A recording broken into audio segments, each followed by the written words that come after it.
Hi everyone, and welcome back to the second half of the pitching session. I hope everyone has had a great break, but if it was up to me, I would grab 3 more of those coffees out there. And now we'll be inviting the last 4 of our startups, Lifespans, Kolas DC, Umami Bioworks, and Xinterra to present their solutions. Just a reminder for our startups, you will be given a total of 10 minutes to present, 5 minutes for presentation, and 5 minutes for Q&A. At the 4th minute of every segment, we'll hold up a board to say 1 minute, and at the end, time's up. So if you guys don't remember, just look at me and I will give you the cue. So enough with the recap. If you all are ready, let's begin. For our next presenter, we have Lifespans. Founded by MIT engineers, orthopedic surgeons, and industry executives, Lifespans is a spin-off from Queen Mary Hospital at the University of Hong Kong with a mission to create bone implants that improve the quality of life of elderly patients with osteoporosis. To share with us a bit more on what they do, let's welcome co-founder and CEO, Sloan Kupper. All right. Okay. Hi, everybody. Yes, my name is Sloan Kupper, and I'm the CEO and co-founder. I'll talk to you about metal 3D printing. So as you guys probably know, metal 3D printing is becoming more of a possible thing, and the market for this is actually growing very quickly. This is just the cost of production. It's not the value of the products that are being produced, but it's still considerable. Increasingly, 3D printing is not a toy anymore. It's being used for high-value products.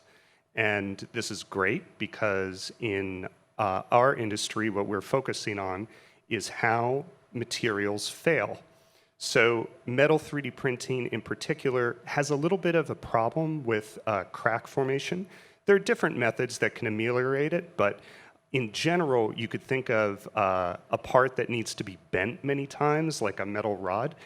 It would be very bad if it cracked early. And that's one of the things you have to be aware of and you have to predict ahead of time. So we have roots in medtech. We're the first company to produce an accurate 3D printed simulation for orthopedic implants. And we've been able to get quite a nice amount of traction in the field. So we're a revenue generating company. And we're a B2B, so we basically provide a service that's an analytical platform for companies that are bringing new products to market. So far, 5 of the top 10 orthopedic implant manufacturers by global revenue are customers of ours. One thing that we've done that's been able to reduce cost of offering our service is we have a SaaS platform. So this allows customers to upload online and do their analysis that way. As far as revenue, we earn revenue mainly through a combination of producing models and running models for customers, but we also have long-term service contracts in place that are able to generate a tail of revenue after projects are done. So in general, we look at product testing is our market.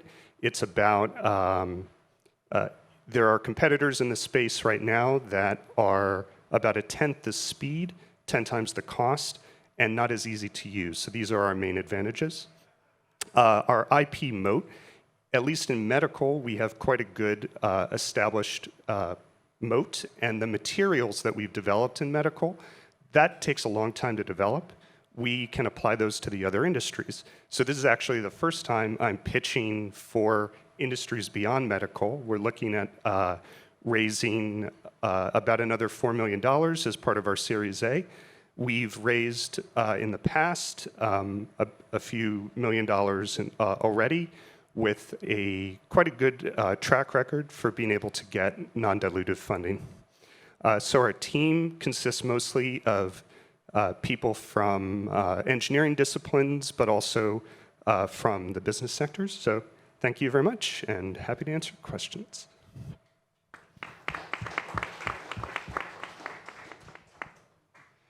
Now we're open for questions from the judges.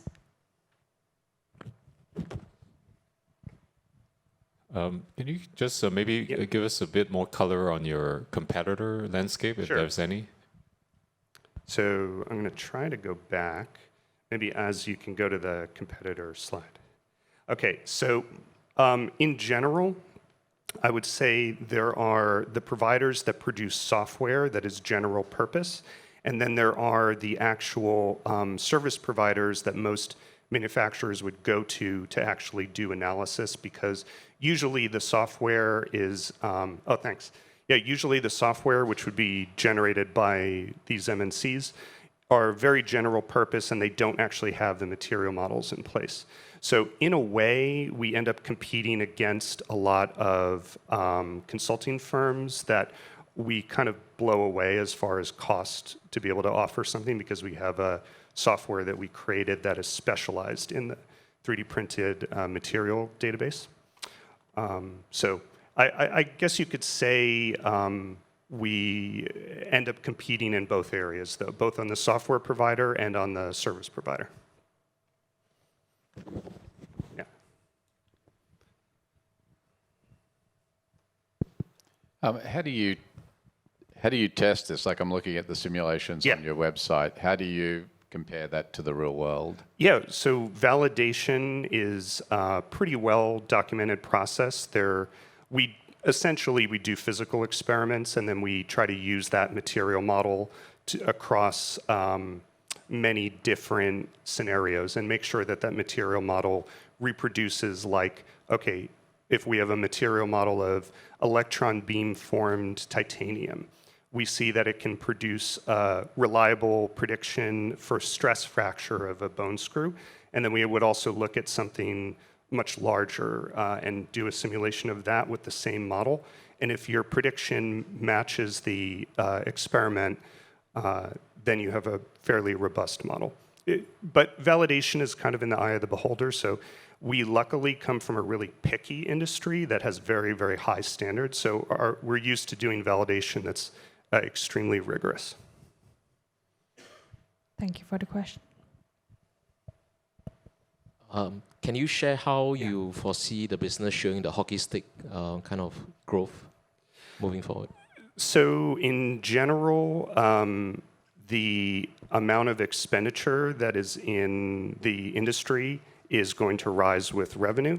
And, essentially we look at it as, if we're offering the lowest cost and fastest process, then we should go along with the revenue. Also, scaling is relatively easy because we're not talking about needing to build out too much physical infrastructure. So software infrastructure-wise, we've been able to get very high, like, per engineer rate of return on projects.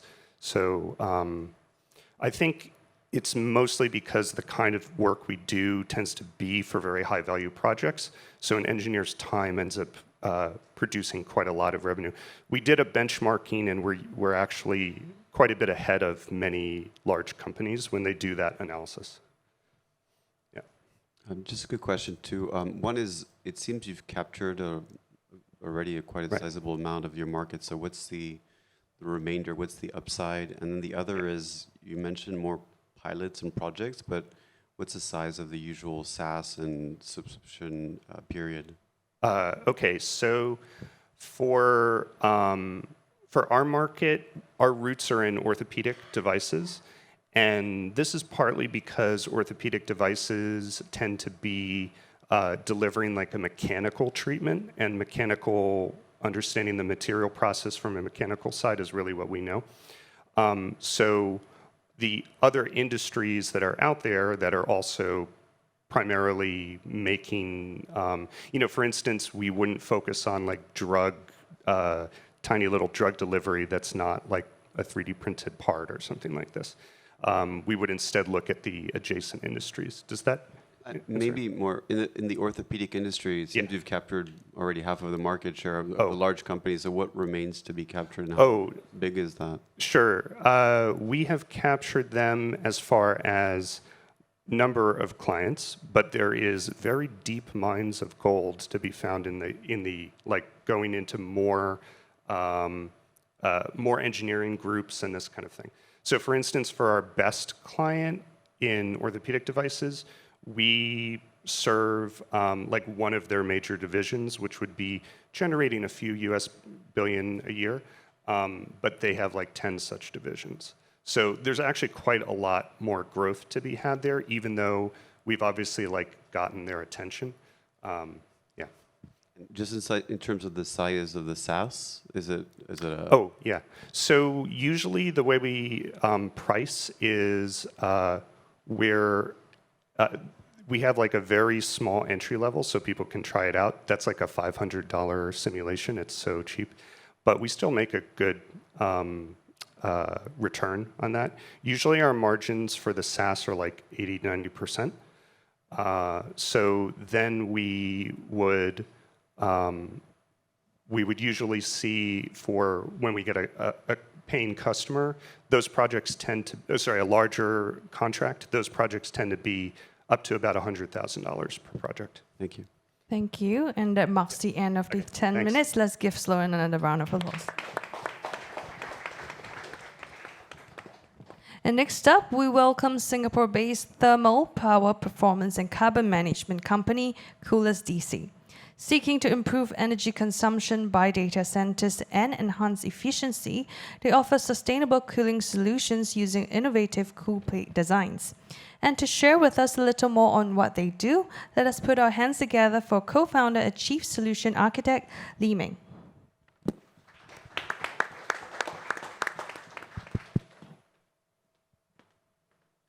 Good afternoon, everybody. So just a quick overview of CoolestDC. At a grant, we are an NUS spin-off. With support from Temasek, give us a grant, all right? The state we are in, 2020, right, incorporated. Right now, we have the commercial available AM printed cold plate. Generating revenue, basically, is that our focus is on the data center. Today, I think we are tracking about close to about 2 million for this year, but we booked about 550 million. And essentially, our traction is really like in the data center. So some of those names that you have seen there is like Intel, all those are the current customer. Right?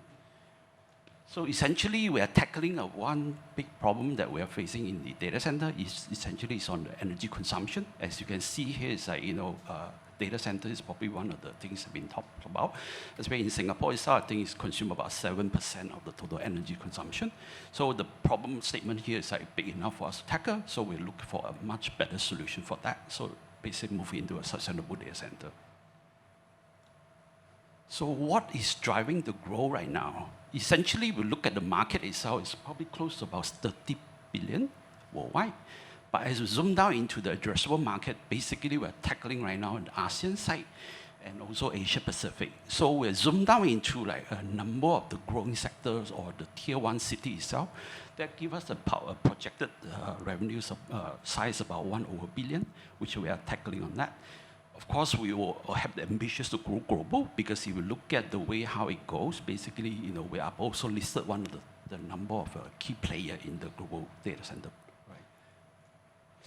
So what are the solutions that we bring to the table? Essentially, we have a patented cold plate that can bring us into the whole entire system where we actually can implement the whole solution from the cooling of the server up into your whole data center, right? So what are the key benefits? Beside that, though we have the patented technology today actually allow us to actually protect our own IP, to bring this to the market, right? So the actual value proposition is actually quite tremendous. Basically, it's like when we implement the whole entire system itself, we can actually save energy up to 30 to 50% of the data center itself. So in other words, it's like, deploying our technologies today, we already proved that certain data center be able to achieve 30%. If you have a more efficient equipment implemented around it, we can go up to 50%, right? On top of that, the other thing that we can bring into the table is actually the carbon footprint reduction. The minute we reduce the energy consumption, in return, we will see that it will actually reduce the carbon footprint on that. Besides that, we also see other things, performance, densification of real estate. These are all the side benefits we can out of that. So today we have two business models. The model coming from is like, we're selling to basically a greenfield data center. Basically, those are the newer ones are building up. You can see that probably in Singapore, Malaysia, Indonesia, these are all the key markets we're tackling. right? On top of that, we also see another sector coming really the retrofitting, the brownfield. Basically, we're looking into potentially it's like using the technology to actually retrofit all the brownfield data center. So essentially, these are all competitors. Basically, we're competing some of the key leaders out there. In terms of technology-wise, I think we are using our 3D printer technologies and also with the unique fin structure design, be able to actually compete equal footing in certain way are much better. So on the left-hand side, you can see that when we do a side-by-side comparisons, the number actually show that we are performance-wise, and other things also come into picture. So lastly, these are the few things traction-wise, I think we already got traction with the order coming in, and then we're also tracking a pipeline to about 2 million. But on top of that, we have a very healthy ecosystem partner that are going together with us in the market. And of course, with the good team coming along, basically we have a mix of industrial veterans and the researchers supporting us. Pretty much we're asking about 3 million out of 15% stake, okay, with a good revenue. And this is what we see that the current actually valuation comparison, we see that there will be a way to actually look into how we compare that. And lastly, these are the things we're looking at the exit path. Okay, thank you. Thank you, Lee-Min. And now for the Q&A session. I got a question on the exit analogs that you had there. No, just going back on the guys, that slide there. How long did it take them to get from like formation to IPO? Like, what's the typical path to value for this kind of company? What we see that from, maybe I take the example of the second one. For them actually going into Series B or C, basically took them about 2-3 years. Okay, for the IPO, I think these are typical company, probably about more than 5 years old. May I ask what's the scale of all these competitors right now? How big are their revenues at the moment? Oh, okay. For the bigger one that have been actually bought up or IPO, probably about 100 million. Okay, but for some of the smaller one, like the second one in the picture, is probably about 2-3 million. So in terms of your product pricing, what is the difference? How do you compete with all these big boys? Yeah, the thing is that here, there are a couple of things because they are selling equipment, all right, and the pieces, we have that. Basically, our patent technology is selling all those, right? But on the top of that, we're also selling a complete solution. So in other words, I will work with the of the consultants to package our whole entire solution into it. So basically, it's in terms of price per part, I think we are actually at par. But if we go with the entire solution itself, we're looking about 1.5 million, 1.5 million per megawatt kind of size. So you sell to the consulting companies? We go together with the consulting company for to the end user? Correct. Right. That's one route of go-to-market. But the other one, we also touch directly with the data center operator. That means we can actually sell direct to them.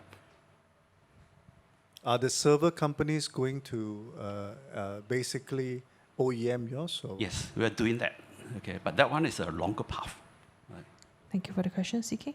Yeah, I just wondering, so there are a few ways to do a heat sink, copper heat sink, but you have chosen additive manufacturing. Have you considered other options like copper injection molding or even the very traditional kind of fin pressing?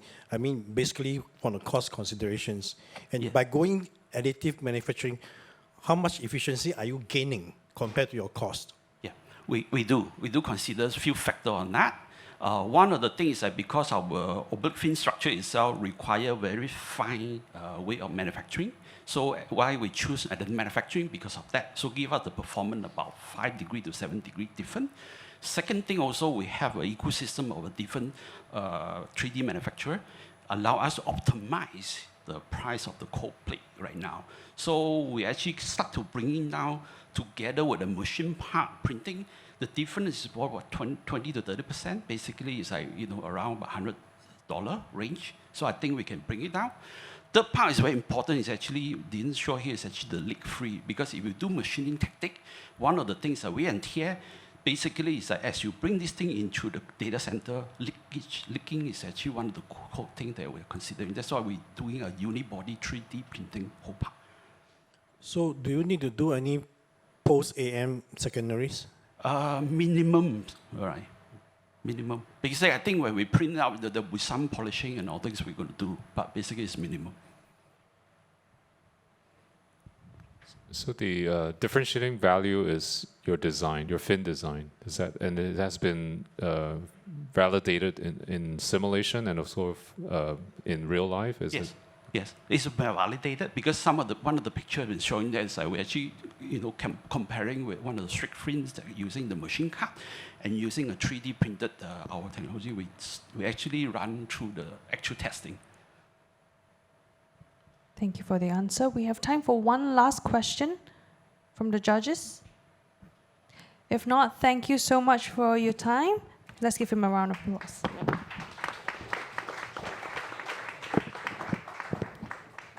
And following that, we would like to invite Umami Bioworks. Now, formed in 2020, Umami Bioworks is a food tech startup that develops cell-cultivated seafood. Using a tech bio platform that supports the production, they aim to make fresh and high-quality seafood more accessible and sustainable. We're happy to have here with us CTO Dheeraj Singh to share with us what they do.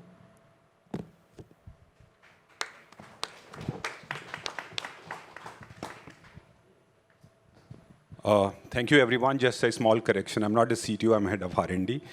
Sorry for the mistake. So, my name is Dheeraj. I'm head of R&D at Umami Bioworks. At Umami, we are building a standard modular, fully automated production technology to make cultivated seafood available globally, which is free from harmful contaminant, good for you, and good for our planet. Now, when we talk about food is not just a commodity.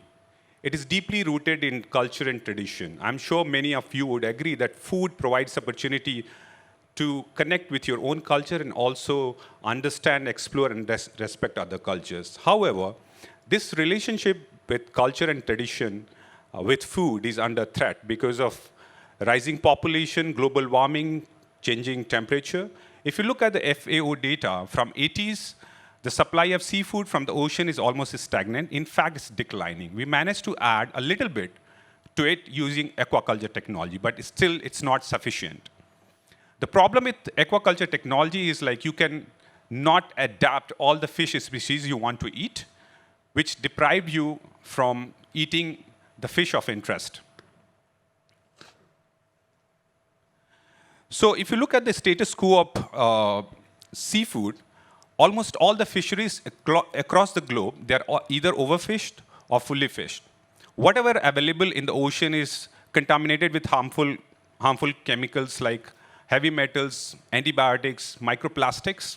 Not only that, the appetite we have to eat fish of interest is driving almost hundreds of species to extinction. That also putting almost 500 million small-scale farmers on the risk of losing their livelihood. So at Umami Bioworks, what we are doing is we are focused on species, what we call is ETP, endangered, threatened, and protected by IUCN. They're not easily farmable. And also it's a premium priced, and their supply is only from the natural resources, which is ocean. That means if the supply declines, doesn't matter how much you pay, you are not able to avail that. Now a little bit about technology, what we do. We take the species of interest, we develop cell lines, put them into a nutritious media, and then differentiate them into muscle and fat. Then we give it to a range of partners, which shape them into various kind of product. Either it can be a hybrid product or fully cultivated. So in general, when you take a research approach, when I talk about developing cell line, developing media, bioprocess, what happens is you have so many factors to optimize. The problem is if you go optimize all these factors, there will be millions of permutation and combination, which you supposed to optimize one by applying army of scientists or a lot of automation, which takes a lot of time and resources. What we are doing at Umami Bioworks is we are utilizing the machine learning approach. We have a machine learning platform where we integrate optimization from cell line to the final product development using our machine learning platform, what we call Alchemist. So Alchemist is basically will be the blueprint to power all the factories to produce cultivated seafood. So our core business and technology lies in developing the inputs like cell line, media, bioprocess. Then we give it to the manufacturers, the usual traditional food manufacturers. They can make their products, including the pet foods. This is our roadmap to scalability and what we want to achieve in due course of time. What you're seeing here is the world first 3D printed fish fillet, what we did in collaboration with our partners in Israel, which is free from mercury, microplastics, antibiotics. We are on a mission to provide best seafood in the world without any compromise, without any contaminants. But that dream is not possible if we are not able to cater to the local taste aspirations. These are some of the concept food which we are trying and bringing to the market. Our philosophy is not to be in opposition with existing food manufacturers. We want to provide them and make them adapt our solutions. As you can see, we have collaborated with all these traditional food companies, including Maruha, Asahi Kase, and other similar companies, to make them understand that this is the solution you are looking for. And we want to transform this food industry from inside out. These are our strategic location. We are well distributed in a short span of time, working with various partners across the globe. And Diraj, your time is up. Thank you for your Thank you so much. I'm done. Thanks a lot. And I think we have some questions. Thank you. Just a first question around the regulatory aspects of the production. Is it today what you're producing? Can you put it on a table? Is it possible to sell it? So that's a great question. So the only country for so long which allowed the selling of cultivated seafood was Singapore, and that's why we are here. Now the next country is United States. Of course, the regulatory framework is quite strict because we come under the novel food category. We are filing our first regulatory approval dossier in Singapore by the end of this year. And then we are talking to states and one of our prime market in Japan. Of course, there are a lot of kind of harmonization needed because a lot of countries don't have a very specific regulatory framework yet. But the great news is Europe, US, Singapore, Korea, Japan, they're all working in tandem, and Singapore is leading the pack in regulatory framework. And just in Singapore, what kind of product were you able to sell? Which fish type, if you will? So one of the company called Good Meat, also called Eat Just, they were selling chicken nuggets very recently. So that's the only product being sold in the market which is accessible to the general public. Yeah. Thank you. I got two questions. First question is, how does it taste? Did you actually taste the fish fillet? We have tasted, and also there are a lot of investors, important people, including some of the ministers. The fish fillet, I showed it to you, was tasted by the head of state in Israel.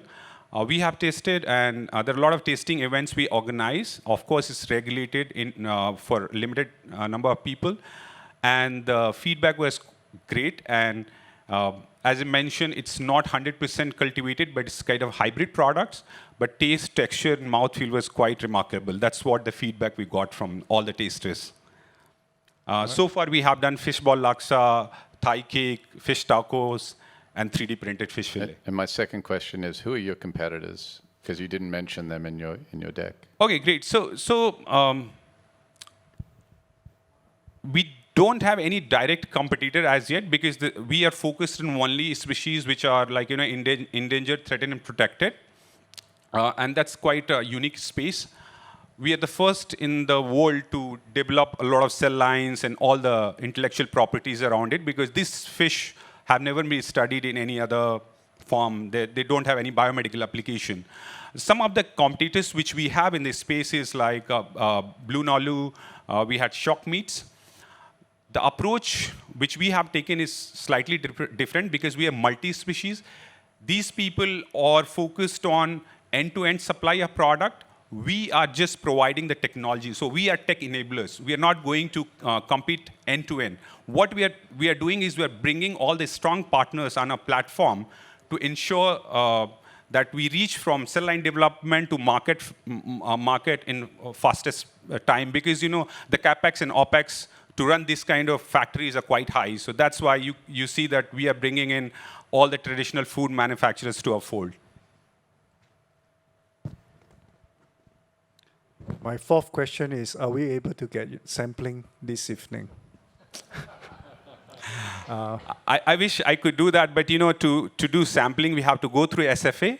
So we have to do a lot of tests, and then we allow the That's tasting. a very good answer. Now, my real question is, what is the cost difference with compared to the traditional seafood product? So as you see, we are focused on certain species which are primarily priced. The reason we have chosen to start with is to reach the price parity, because the technology we are developing currently is slightly expensive. So to reach the price parity is easy when your product is premium. For example, unagi, various grades of unagi and different kind of products can be sold anywhere between 150 to 250 US dollars. So based on our projections and calculation, the technological progresses we have made, based on the major cost drivers, what we can see is the moment we reach to the tech demonstrator, like 200 scale, we will hit the price parity. Once we reach to the pilot scale, the price already will become profitable. If we reach first few factories, the commercial scale, we projected that we'll be able to make almost 70% profitability at the price point. Okay, thank you. Thank you for the answer, and that marks the end of our 10 minutes. Please give Diraj a round of applause. Thank you so much. Thank you. And for our last startup today, we have Xinterra. Founded in 2021, Xinterra is a material-centric company and a discovery and innovation platform with the goal of accelerating and increasing the efficiency of materials research to innovate and support innovation of new materials that are essential for sustainable products and applications. And to speak to us today about what they can offer, let's welcome co-founder and CEO, Patrick Tessonnet. Thank you. Hello, everyone. Patrick Tessonnet, CEO and co-founder of Xinterra. The current materials R&D process is very slow, expensive, and limited. And also the materials that we use in our day-to-day, they work, they do their job. However, they are suboptimal in terms of performance, cost, and especially sustainability. To solve this problem, we created our platform XDF, or Xinterra Design Factory, that uniquely combines AI systems, high-throughput experimentation tools, and deep knowledge in material science. And all of that to accelerate by at least 10 times the materials R&D. So our business model is we use our platform XDF to create our own materials IP. And the way we monetize this IP is we can manufacture and sell these materials, or in specific case, we can license this IP to companies.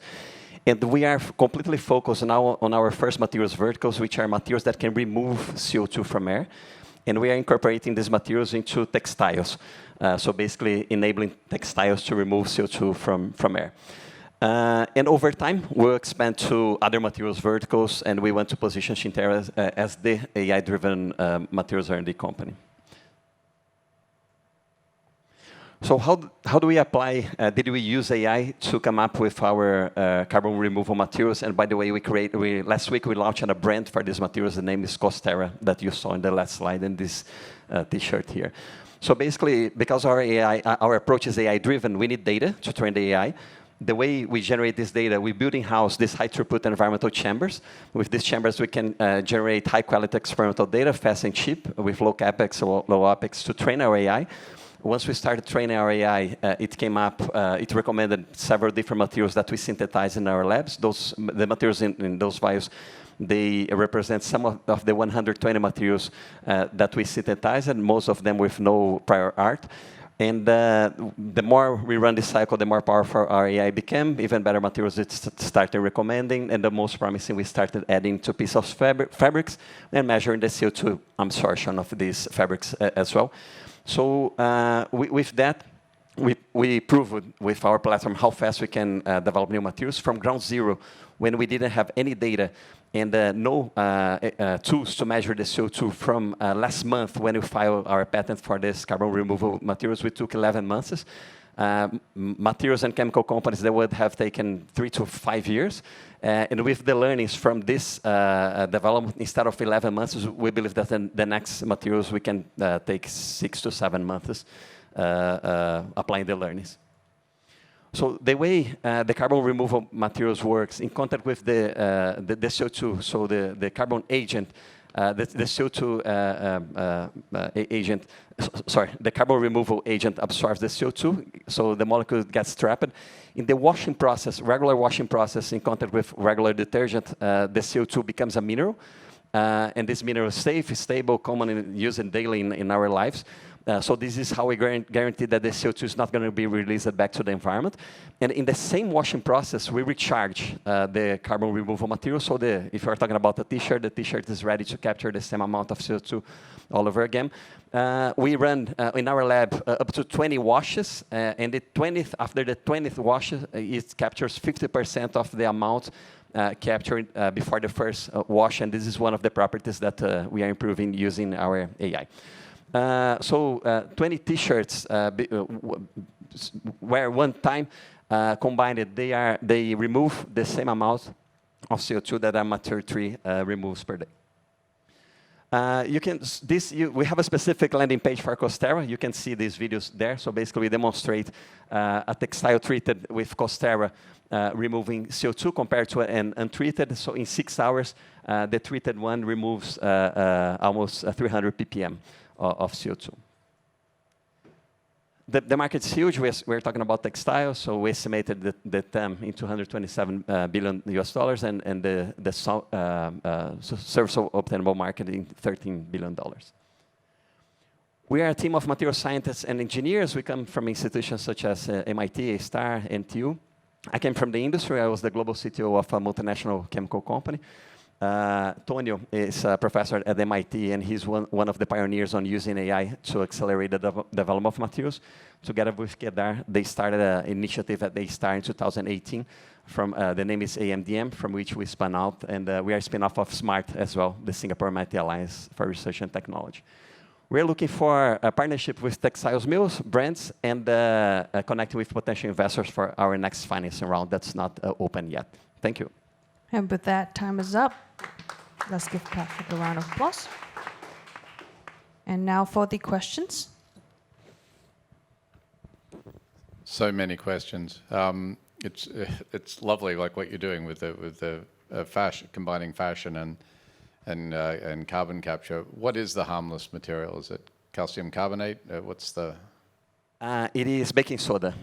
So yeah, basically, it's already used in the washing process. It's using to clean the water, so it's already in the part of the cycle.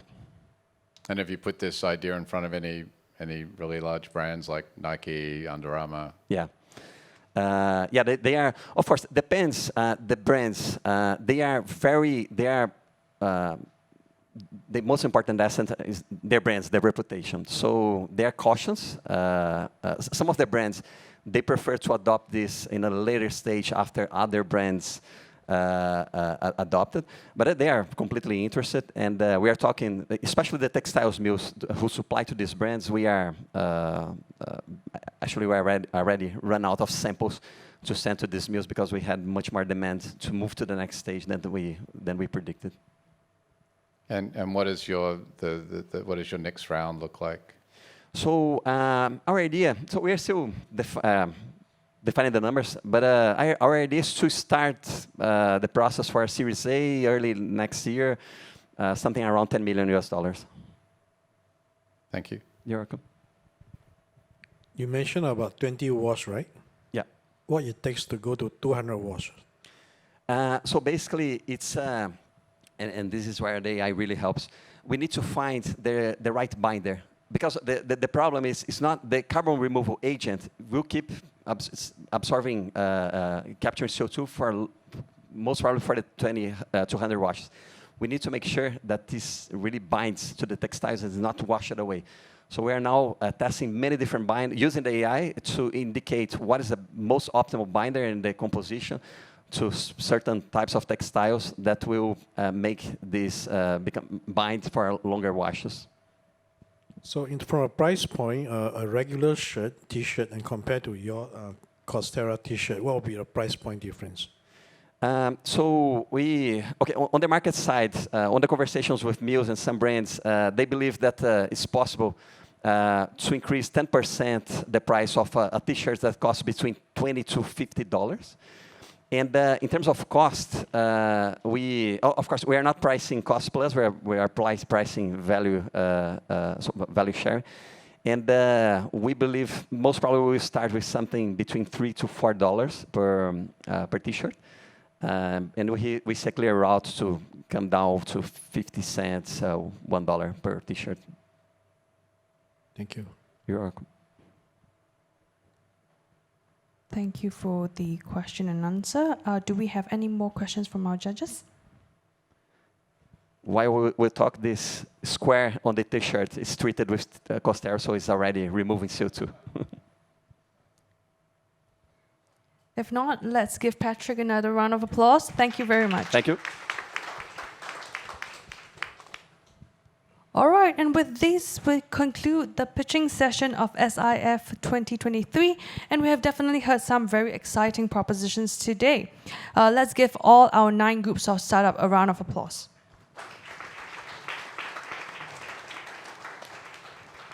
And now we'll go into a short 30 minutes break for some light refreshments while our judges go through some very tough times to deliberate for the top 3 winners for today. Please be back by 5:40 promptly for the results announcement, and I'll see everyone then. Thank you. Yep, and judges, I invite you to partake in a communal activity up this spiral staircase to discuss the results.